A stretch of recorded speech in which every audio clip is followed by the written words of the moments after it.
Chào tất cả mọi người, nếu mọi người thấy video này mang lại lợi ích và kiến thức mới cho mọi người giúp mình bấm nút đăng ký và like video mình. Để mình có động lực cố gắng làm video chia sẻ bài học mới cho mọi người ạ. Xin cảm ơn.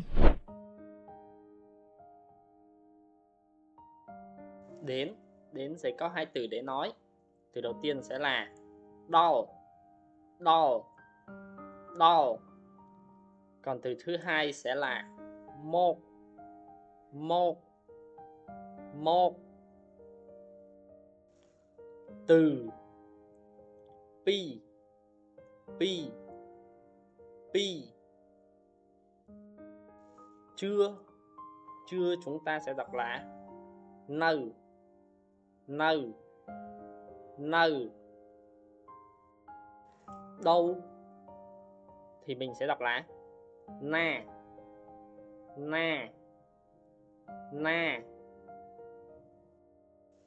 Đến trưa chúng ta sẽ nói là đau, nâu, đau, nâu, đau, nâu, đau, nâu. Đến từ đâu thì chúng ta sẽ nói là một pi na, một pi na, một pi na, một pi na. Nước hoặc là quốc gia thì mình sẽ nói là prote, prote, prote, prote.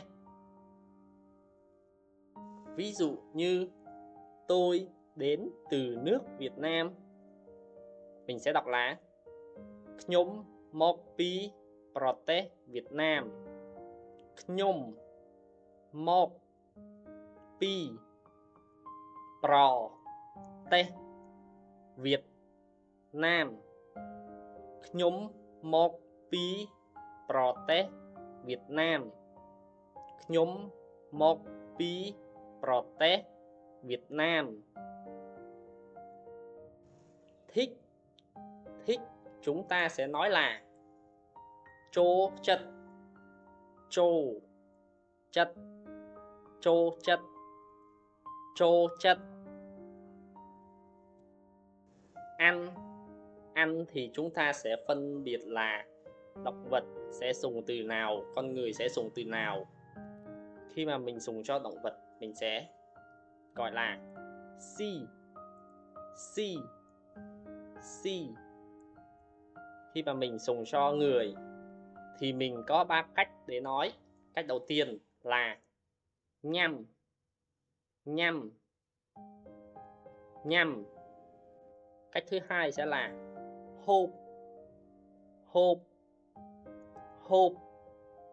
Cách thứ ba sẽ là bị xa, bị xa, bị xa, bị xa. Thông thường thì người ta sẽ nói từ nhăm, nhưng nếu mà chúng ta muốn cho nó lịch sự hơn thì chúng ta sẽ dùng cái từ hộp hoặc là bị xa. Bạn thích gì?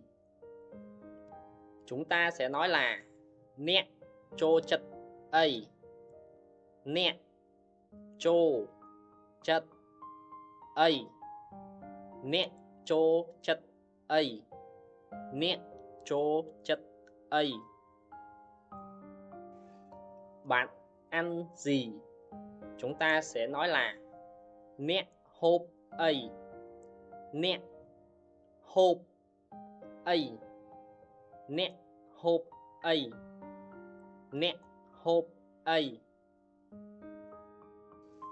Còn bạn thích ăn gì thì chúng ta sẽ nói là nè chô chất hộp ấy, nè chô chất hộp ấy, nè chô chất hộp ấy, nè chô chất hộp ấy. Tôi thích ăn thịt gà thì chúng ta sẽ nói làខ្ញុំចូលចិត្តហូប សាច់មាន់ខ្ញុំចូលចិត្តហូបសាច់មាន់ខ្ញុំចូលចិត្តហូបសាច់មាន់ខ្ញុំចូលចិត្តហូបសាច់មាន់tôi thích bạn thì từ tôi thích bạn chúng ta sẽ nói là ខ្ញុំចូលចិត្តអ្នកខ្ញុំចូលចិត្តអ្នកខ្ញុំចូលចិត្តអ្នកខ្ញុំចូលចិត្តអ្នក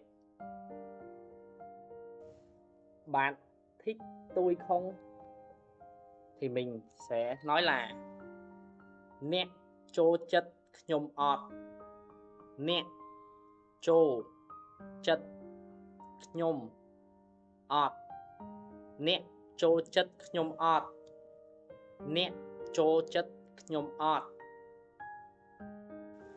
khi chúng ta từ chối là tôi không thích bạn đâu thì chúng ta sẽ nói là ខ្ញុំអត់ចូលចិត្តអ្នកទេខ្ញុំអត់ចូលចិត្តអ្នកទេខ្ញុំអត់ចូលចិត្តអ្នកទេខ្ញុំអត់ចូលចិត្តអ្នកទេ